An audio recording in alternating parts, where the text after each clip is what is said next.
you're gonna put your hands together like this. Very exciting. You can like take it. And then we're gonna kind of make a bowl shape. If you like a picture, I'll be wait right over here.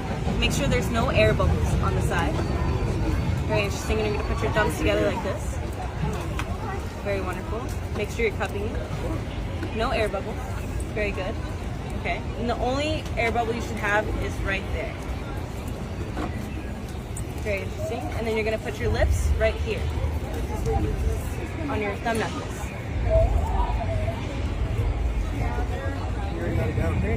Okay, and then you're gonna put your thumbs.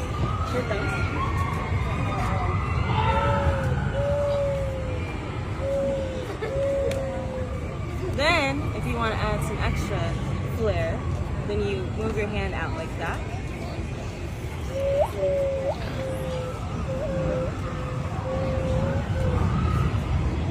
How you doing, Allison?